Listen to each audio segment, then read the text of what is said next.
Come in. Rodrigo Velasquez? Yes, that's me. Hi, I'm Dr. Brown. Oh, hi, Dr. Brown. How are you doing today, sir? Doing well. A little bit, some stomach pain. I'm sorry to hear that. Yeah. Date of birth is September 15th, 1971. Yes, correct. Okay. Yeah. Okay. So stomach pain.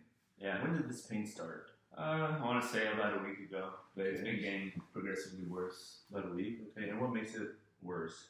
Moving around, usually when I'm laying down a lot. What could be the cause of this, doctor? I'm worried. Well, there's a couple of things that can cause stomach pain. I just want to ask you some more questions, and then I'll assess you over here on this lovely table, and then we'll see what's up, okay? Okay, sounds good. So, any foreign travel, you think? No foreign travel. No? Did you just have, like... I think I ate something bad, or I don't know, or maybe I turned wrong when I was playing a sport or something, so... Or I like to dance a lot, so... that's nice. What kind of dance do you like to dance? Flamenco, some salsa. Yeah. Doctor, I'm worried about, what are the treatment options for me? What do you think is possible? It just depends what you have. If it's, I want to run some tests, then we'll go from there. Alright, sounds good, doctor. Okay. Alright, I'm just going to write up a note, and I'll have the nurse come back in and get that sample from you. Alright, thank you very much, doctor. Your clothes are actually in the closet, alright? Okay.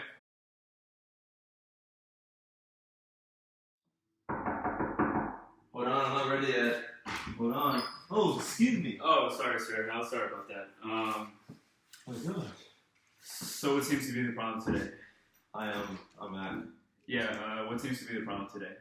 I'm having some bad stomach pain. I'm sorry, what was that? I'm having some bad stomach pain. Bad stomach pain. Okay. Yes. It could be, appendicitis, or maybe, have you taken Advil? No, I haven't. Who? Appendicitis, don't even worry. We'll run tests. Don't worry about it. Yeah. Have you taken Advil or anything like that? No, I haven't. For the pain? It could be as simple as that. I don't see why you came all the way over to the hospital for this kind of pain. I just was having bad stomach pain. I was having nausea and vomiting. I mean, a simple Advil could have done it. Hold on one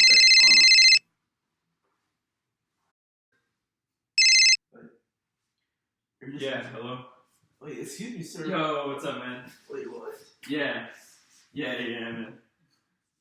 Alright, no, I'll call you back right now. Yeah, no, super quick. Don't worry, like 3 minutes. Yeah. Alright. Yeah, so I'm gonna just run a bunch of tests. I'll hand it over to another doctor and just see what the problem is. Alrighty, have a good day. Well, what's your recommendation? What was that? What's your recommendation? I recommend take Advil, but my other colleague will recommend something else. For the vomiting too? What should I do for the vomiting? Vomiting? Communicate with me. Talk to me. You're not looking at me. You didn't disclose that information, so I can't really help you out with that. I'm sorry about that. So, I'll pass it over to my colleague. All right. Well, yeah. Thanks for nothing, I guess.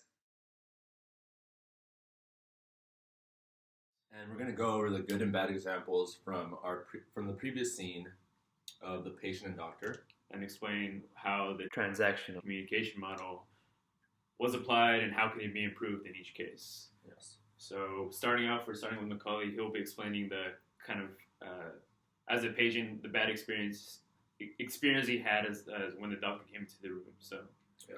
So when I was a patient, you're the doctor, the first thing I noticed is that he looked really unfocused. So that's one bad thing. Your doctor was unfocused.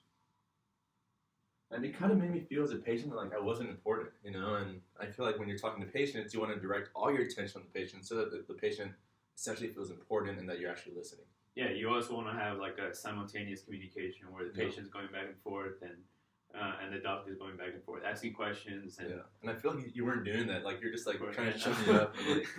Another thing I noticed was that you had bad eye contact. So no eye contact, basically. I mean, and it's great, I understand that you see a lot of patients every day and stuff, but eye contact makes a patient feel human. That you actually value what I'm saying, that you actually listen to me and understand, not just thinking of the other patients you have. And I'm sure your office is super full and you have like 1,000 patients to attend to and notes to sign, but I feel like when you're in the room with the patient, you want to direct all your attention Right. Especially with your eyes, because that's what I can see. Even though if you're not really listening to me, I can see your eyes, and at least I feel like you're listening to me. Right. So I guess you guys, one of the good things we could put is like verbal. I guess let's do simultaneous verbal and nonverbal cues are important. So you were talking about eye contact. You know, the way you, in the good example, the way you move your hands, you would, you know, acknowledge the patient when he had a question or he had a concern. So that simultaneous and nonverbal cues are important. Yes. Okay, so another thing that I think you didn't do too good. I felt like you were pressuring me, like you're like pushing me to say an answer, and you weren't really like allowing me to respond. Yeah, there was a one-sided conversation, which very one-sided. Shouldn't happen. Yeah, because in the transactional model of communication, it's always the source, receiver. The receiver can also be a source on this side, so it's interchangeable, you know. And I just feel like it wasn't that interchangeable in our interaction. Right, definitely. Okay.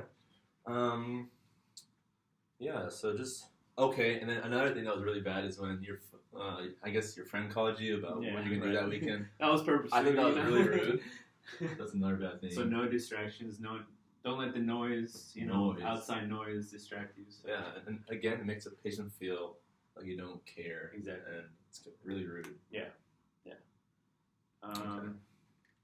So yeah, I guess with the bad example, it could happen, when a doctor maybe feels tired, or they like feel stressed, overwhelmed, or they just want to see as much patients as they can throughout the day, so they're just hurrying everything along. So I think the transactional model, kind of sets the tone where, the doctors, should have a meaningful conversation, meaningful interaction with the patient. So it's also, you're also monitoring the degree to which the other person understands the message you're trying to do. And in the good example, that's what we were doing. You were, acknowledging, when I had anything, when I had any questions, or, you were always, another important thing is note taking. You were note taking, writing down, my information and kind of my symptoms. So, and that's also important too, to be, kind of engaged in and that made you feel like I actually cared, right? Because I was actually like note taking what you're saying. I was like writing everything down. Like when I was the patient, it didn't seem like you're writing anything. Like I thought you were up there texting, and you just like didn't care about me. It hurt, It hurt that. I understand you're a doctor. That's okay. I understand you're a doctor and you have like a ton of patients, but I take time out of my day to basically, come for your knowledge and come for your opinion on how I'm feeling. And since I do the work, I expect you to kind of give me the same. It's all about feeling comfortable. Yeah. So, the activities we did, with one-on-one interviews with the classmates, and also, the open skits and public speaking, that kind of really helped, tie the transaction model together, so we're all aware how we communicate with each other and what could be done to improve.